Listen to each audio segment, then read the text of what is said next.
Não é que mude tanto, veja bem. TDAH é um tipo de funcionamento cerebral, então assim, ele não some na adolescência, nem ele vai sumir na vida adulta. O que a gente vai ver é um formato diferente de se apresentar. Como na criança a gente viu que era mais aquela coisa agitada, aquela coisa mais de problema na sala de aula, quando chega na adolescência, começa a dar outro tipo de sinais. Lembre-se que quando a criança que tem TDAH começa a ter os problemas de aprendizado, os problemas de não interagir nas brincadeiras, de não ter aquela paciência de esperar a vez, né? De estar num jogo e saber a hora que tem que esperar, aquela inquietação, isso vai se refletir na adolescência. Em geral, no início da adolescência, o TDAH começa a ter dois tipos de reações. Ou ele começa a se recolher, que foi o que aconteceu com Pedro II, não sei se vocês se lembram de ontem, que ele começa a fazer assim, nossa, eu faço tudo errado, eu realmente não dou para nada, e ele começa a ficar mais tímido, mais quieto, mais reservado, e acaba desenvolvendo até a fobia social. Esses vão sofrer muito e vão sofrer calados, e geralmente vão ser aqueles adolescentes que se recolhem no quarto,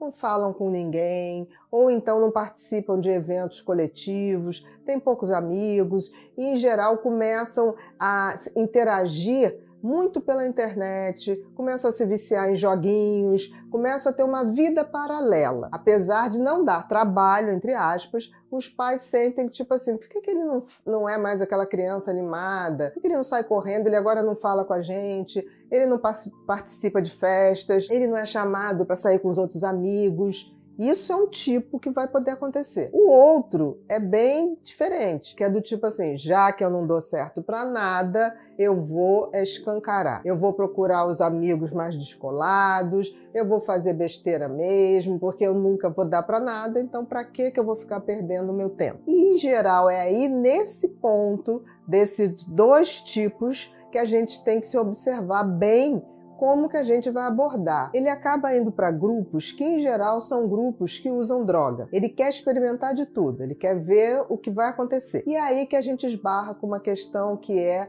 TDAH e drogas, uma relação extremamente explosiva e que geralmente eclode na adolescência. O que é droga? Se a gente for perguntar, Bia, o que é droga? Droga é qualquer substância que entra no corpo, vai ao cérebro e faz o cérebro descarregar, liberar dopamina. E dopamina é a substância que faz o lobo frontal, que é o lobo que funciona menos no TDAH, organizar essa usina de pensamentos. E o que acontece? Quando um TDAH usa droga, ele, no primeiro momento, diferente de outras pessoas, ele não se sente mal, ele não fica com ressaca, ele não dá bode, ele se sente bem, porque libera dopamina, que ele nem sabia que ele tinha pouco, e aí ele fica bem. Isso acontece com qualquer droga, vai acontecer com álcool, que vai deixar ele mais soltinho, vai acontecer até para o que está mais tímido, vai acontecer com a maconha, que vai deixar ele mais zen, né? Vai diminuir aquele looping de pensamentos, vai acontecer com cocaínas ou anfetaminas, né? Os Michael Douglas da vida, que vai fazer com que, diferente dos outros que vão ficar agitados e pulando, ele vai se organizar e vai falar, putz, estou reparando em tudo, estou entendendo tudo. E aí ele vai se deslumbrar com isso, ele vai achar que achou a solução para o seu cérebro. Ele se torna mais inteligente, ele acha que está mais inteligente, ele acha que está mais atento, ele acha que consegue fazer mais coisa, que ele precisa dormir menos, então ele acha que realmente encontrou a solução dos seus problemas. O grande problema do TDAH com drogas é que toda droga, como o nome diz, é uma droga.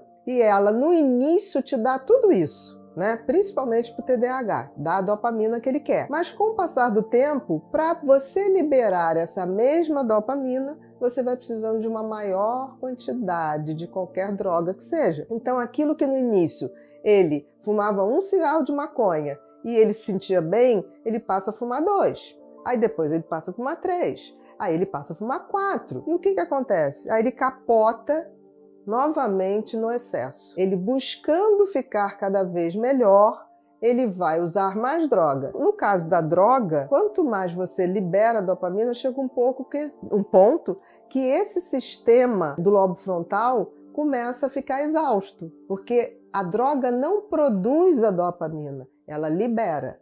E num cérebro que já tem menos dopamina, você vai secando a fonte. E aí, quando vai secando a fonte, ele deixa de ter aquela sensação boa e ele passa a ter o quê? As consequências do vício. Ele não tem mais o resultado que tinha antes, mas ele não pode mais ficar sem a droga, porque aí ele fica péssimo.